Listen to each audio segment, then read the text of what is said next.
Est-il encore possible de trouver des biens immobiliers rentables dans les grandes villes d'Allemagne? Beaucoup pensent que non, vu l'inflation galopante que nous avons eue ces derniers mois aux années et aussi la hausse des taux d'intérêt. Aujourd'hui, je suis à Fürth. Je vais partager avec vous les détails d'une acquisition immobilière avec un taux de rentabilité très intéressant. Le bien en question se trouve dans ce bâtiment à ma droite.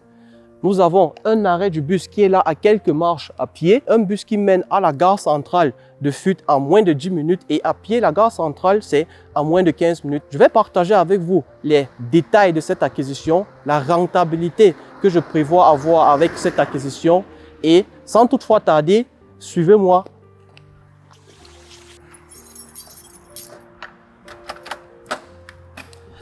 L'appartement, il est juste ici, au rez-de-chaussée, hein. Allez, on y va. Bienvenue.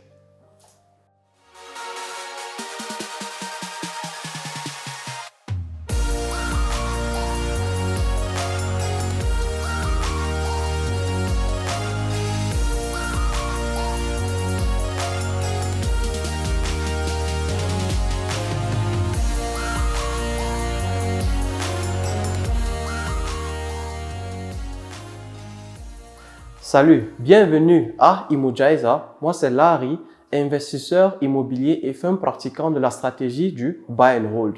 Le buy and hold consiste à acheter un bien, de le garder sur le long terme. Ça, c'est la partie hold. Et en Allemagne, nous avons la possibilité de vendre les biens après 10 ans sans payer d'impôt sur la valeur que ce bien aura prise.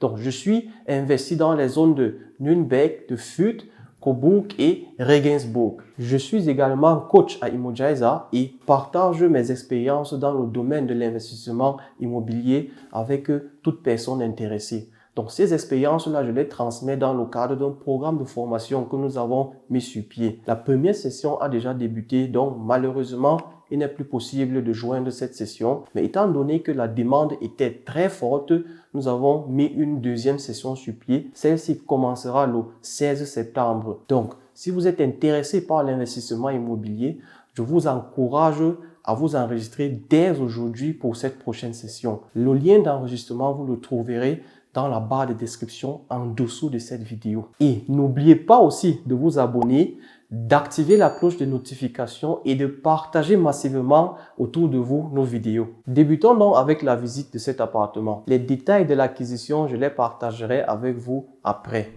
Commençons avec la salle de bain qui est juste derrière moi. Donc là, nous avons affaire à une salle de bain qui n'est pas si moderne que ça, mais elle est aussi vraiment au standard de rénovation, au standard où on peut le mettre en location sans problème. Nous avons au sol des carreaux 30 x 60, des carreaux gris, au mur des carreaux blancs.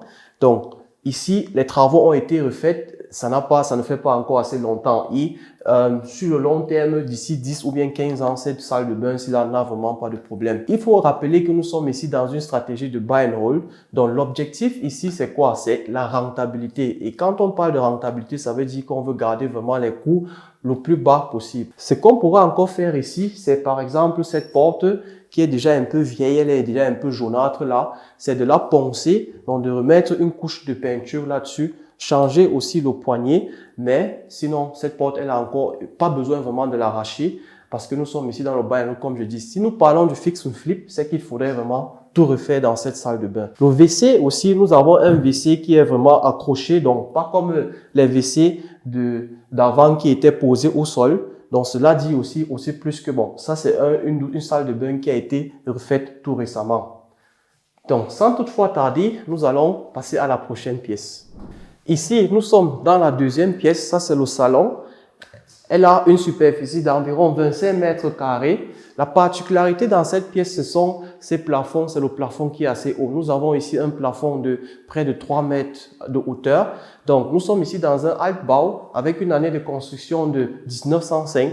Je pense que la majorité ici, les parents ou bien peut-être les grands-parents n'étaient pas encore nés. Donc, c'est un peu ça le charme de ce bâtiment ici-là. Aussi, quelque chose d'assez intéressant, ce sont les fenêtres. Donc, nous avons 2 fenêtres avec la possibilité d'assombrir ces fenêtres-là. Donc, nous avons les rouleaux et Les rouleaux sont vraiment importants en été parce que nous savons en été, nous avons le soleil qui se lève assez tôt et qui se couche aussi assez tard. Donc, ça nous donne la possibilité d'assombrir la pièce et de dormir un peu plus longtemps. Côté rénovation ici, pas vraiment grand chose à faire. Il faudra juste peut-être faire des rénovations cosmétiques et peut-être peindre aussi la porte, changer le poignet et c'est tout quoi. Donc, continuons vers la deuxième pièce. Avant d'entrer dans la deuxième pièce, je vous montre d'abord la cuisine. La cuisine, je l'ai achetée avec l'appartement, donc elle était déjà dans le prix inclusive. Et ici, il n'y a pas vraiment grand chose à faire. Il faut juste faire du nettoyage et continuer avec la location. Donc, qu'est-ce qu'il y a ici? Nous avons une plaque chauffante, nous avons un frigo avec un congélateur. Le lave-vaisselle, je l'ai acheté à l'ancien locataire et ça, c'est quelque chose qui augmente aussi l'attractivité à la location. Donc, continuons vers la deuxième pièce. Là, maintenant, nous sommes dans une autre pièce. Ici, c'est la chambre à coucher. C'est une pièce qui est un peu plus petite que celle que nous avons vue tout à l'heure. Donc, elle a environ 20 mètres carrés. Donc, ici, c'est le même style. Nous avons le plafond qui est haut. La luminosité est vraiment garantie. Ce qu'il faudrait faire, c'est la même chose. Donc, la rénovation cosmétique, peindre, éventuellement changer le sol. Et dans tous les cas, il faudra refaire la porte, donc poncer la porte, remettre une couleur vraiment blanche. On n'arrache pas la porte, on la conserve, changer le poignet et mettre l'appartement en location. Parlons maintenant des détails de cette acquisition. Le bien, je l'ai trouvé en ligne sur la plateforme ImmoScout. Donc, beaucoup pensent aujourd'hui que pour avoir des bons deals immobiliers, c'est du bouche à oreille. Non, c'est le contraire. Ici, c'était un bien qui était bien évidemment en ligne.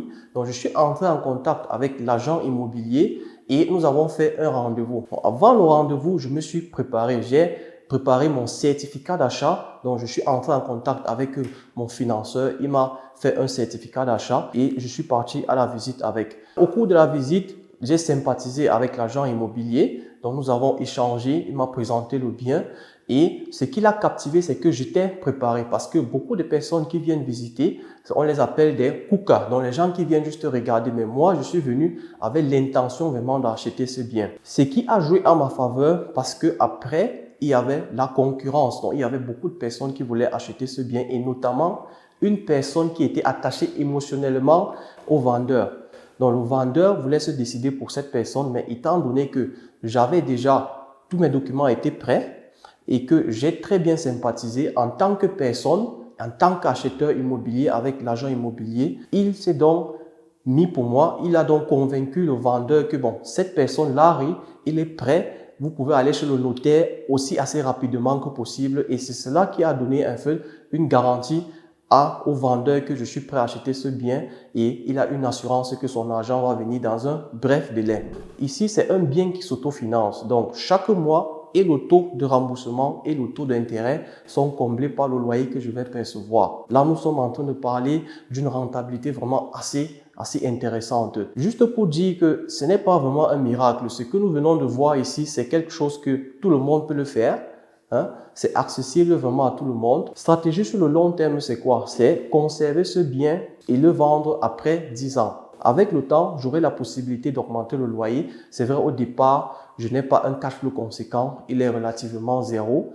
Mais j'ai en tête que le loyer est en train de rembourser en fait mon bien. Donc, je suis en train de bâtir un patrimoine à côté de mon boulot principal. Après 3 ans, après 6 ans, je peux augmenter le loyer et le cash flow est conséquent. Mais le plus grand bénéfice, naturellement, c'est à la vente. Comme nous le savons en Allemagne, nous avons la possibilité de vendre tout bien locatif après 10 ans sans payer des impôts sur la valeur prise par ces biens. Si toi aussi tu t'es intéressé par ce type d'investissement, je t'encourage vraiment massivement à nous suivre, à t'abonner déjà de 1, mais aussi avant tout à t'enregistrer au programme de formation qui va commencer le 16 septembre. Car dans ce programme de formation, nous partageons vraiment des astuces d'investissement pratiques. Donc, nous tenons nos élèves de A à B, dès la recherche jusqu'à l'acquisition, jusqu'à l'achat du bien, en partageant des astuces et aussi en partageant des différents moyens comment rendre un deal encore un peu plus rentable. Donc, sur ce, je vous dis merci et à la prochaine.